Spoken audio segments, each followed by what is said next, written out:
Good afternoon, everybody, and happy Hispanic Heritage Month. We've got quite a treat in store for you at ABC Action News. Last week, we introduced you to the award-winning chef and blogger, Bren Herrera, and today is Flan Friday. Take a look at these delicious pictures. The award-winning Cuban-American food blogger and chef has more than 50 recipes for flan, one of Cuba's most famous exports. Grew up eating flan, but my abuela's flan and my mom's flan never looked like these. From Nutella flan to 9-spice and rum flan, it is incredibly fun. And joining me in the studio with her secrets is Miss Bren Herrera. Thank you for coming back. Hi, Lisette. Thanks for having me How again. in the world do you make more than 50 different ways of recipes for flan?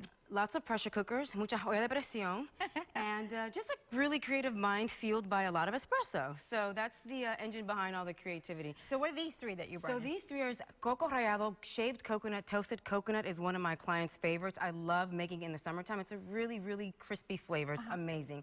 And coconut is infused in a lot of Latin foods, as you know. Yes. La piña colada, all those things. So that was inspired by that.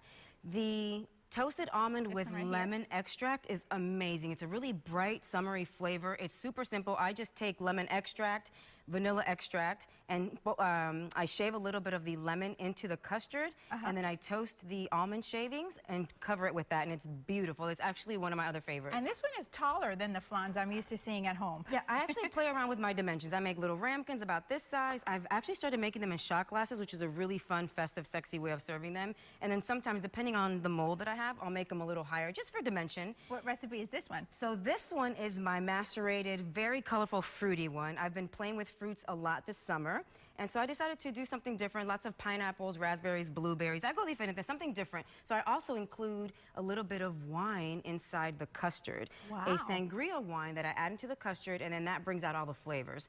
And so that brings me to this over here. I've been enjoying Madria sangria all summer long. It's perfect because I don't have a lot of time in the kitchen to cook when I'm entertaining. So this is super simple. It's 4 minutes.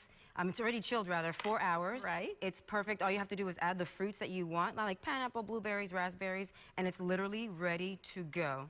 I love this smell. You want to taste it? Can I? Cheers. Cheers. So yeah, this flan was particularly inspired by the sangria that I've used here. It's really yummy. Some folks think that making sangria is difficult. How easy is it to throw the fruits together and stuff? Well, if you buy this bottle, which costs $6, it requires nothing. What are the main ingredients that they have to have in the kitchen before they start? Okay, so my father's a purist, and he thinks that all of this is absolutely crazy. I make a peanut butter one, and it's delicious. And he's like, mijita, please just stick to the traditional Cuban recipe, which is milk, cow's milk, and sweetened condensed milk.